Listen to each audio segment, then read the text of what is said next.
Good morning, peoples. This is all from a phone, and today I'm actually coming back from work, and I just wanted to do a quick vlog, I guess. It's pretty much talking about some stuff that's upcoming, some videos that I'm gonna post, and some things that I've done to the Corolla that I haven't posted videos of. And I'm sorry I didn't. It's just that I didn't have the time to do it. But I'll tell you what I did. So it's been a while since my last video. Actually, I just posted a video of me fixing the cutout that I bought. And so far so good. The bolts haven't backed out. But what was happening was, I guess, the vibration of the cutout.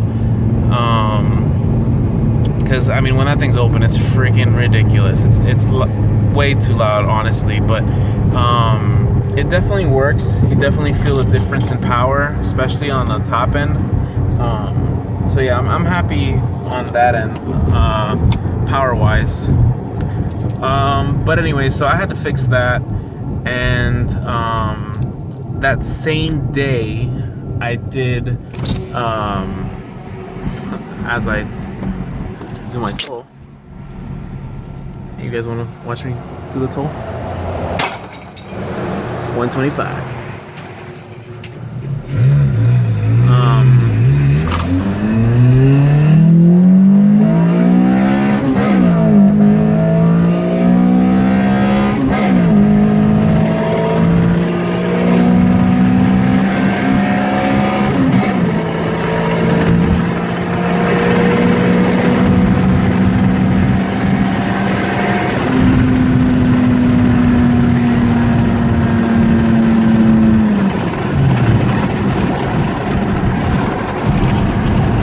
Sorry, quick pull, quick little pull.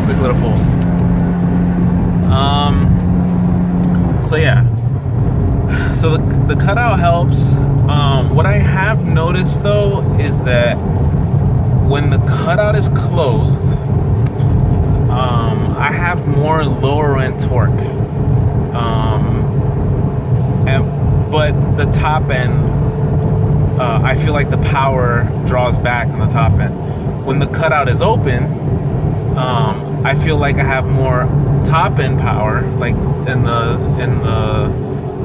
higher RPM range. I have more power, but the lower end torque, it literally, you can definitely feel like it dies down, especially if it's a hot day. I've noticed. But if it's a cold day, you don't notice the differences between it being open and closed as much. But like right now, that pull that I just did, I noticed a pretty good difference with it closed. And it's a hot day. I mean, if you see the temperature, it's 84 degrees and it's 7:35 in the morning. So it's Florida, people. It's hot every day and at all times. So yeah, so that's what I have noticed about it. I think what I'm gonna have to do to fix that is, after the cutout itself, do some sort of piping that extends the cutout, because right now it's just pretty much the baffle opens and it's just air coming out, and I'm losing some velocity on the air coming out. And I feel like if I put maybe a 2¼ inch piping or 2½ inch piping after that, maybe I would say like 12 to like 18 inches, it would help with that lower end torque when it's open. But something else that can help is what I have coming in the mail. Now, also what I did, just to backtrack before I talk about what's coming in the mail, I put a short shifter in that same day that I was fixing my cutout. That's the reason I didn't put the video up, because the cutout was kind of easier to film, and I was on a time crunch and I needed to get that put in before a certain time. So that's why I didn't videotape me doing it. But it is a decent short shifter. You can tell that, I mean, it's reasonably shorter. In the video you can't tell as much, but the throws are tighter, a lot shorter. more accurate, more precise for sure. I find that these cars, they already have bad synchros, so when you're in a really high rev, it's hard to get into gear sometimes. And I've noticed for some reason with this throw, like this shorter throw, it gets in there a lot easier for some reason. So I did that day, and you know, I was happy with the setup and all, and I started looking online for some PPE headers. I found this guy that supposedly was selling some on YouTube. So if you see this video, you know who you are. And he said he was selling them, and then I told him a price. He agreed on the price, and nothing for weeks and weeks. And I kept IMing this guy, but nothing. So I gave up on that, and I said, you know what? I'm just gonna buy new ones. So I messaged Red. A lot of you guys know on the forums, whoever is on the Corolla forums, the Redliner PPE version headers. I went on there. I got the 4-to-1 headers. A lot of the guys like to do the 4-2-to-1 because of more lower end torque with the 4-2-to-1s. But honestly, you know, this car lacks torque anyways. How much torque are you really gonna add? And you can do other things to add some lower end torque. Like I said, the piping, I think a lot of times some guys go a little too big for exhaust, and that's why they feel a lot of loss in torque. So I'm gonna experiment with that. I'm gonna experiment with that with the cutout to see if I go with a 2 1/4, because I feel like if I do a 2 1/4, because right now the cutout is a 2.5 inch cutout. But if I do a 2.5 inch cutout to a 2 1/4 inch with only like about 12 inches of tubing, I don't think it's gonna make much of a difference if I constrict it, and it'll pick up some velocity with it being a smaller pipe. So yeah. So anyways, moral of the story is I got the 4-to-1 headers because I'm looking for more of that horsepower. And I ordered them. I looked them up. I texted them, messaged them. I liked the price. I mean, I didn't like the price. They're pretty damn expensive, but I could afford it at the moment. So I ordered them, and they should be here in like 3 to 4 weeks because apparently the list is long. So I did that, and then I was looking online just to see what else you can do to this car all motor wise, and honestly there's not much unless you like build the motor or swap out pistons, or so I'm looking to play around with certain things, and when it comes in the mail I'll tell you more about it, because I've really never seen anyone do any of this, what I'm thinking about doing to the car. So, you know, the usual that you see people do is port and then polish the intake manifold, the stock intake manifold. I know DD Performance makes a intake manifold plenum, but that thing is like, you might as well buy a turbo kit and throw it on the car. It's ridiculously overpriced.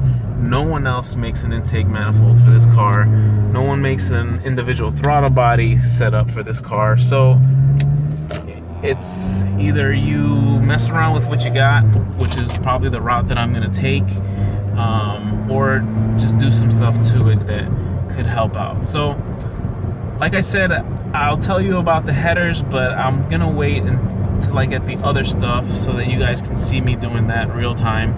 A lot of you guys have seen online, a lot of the XRSs are running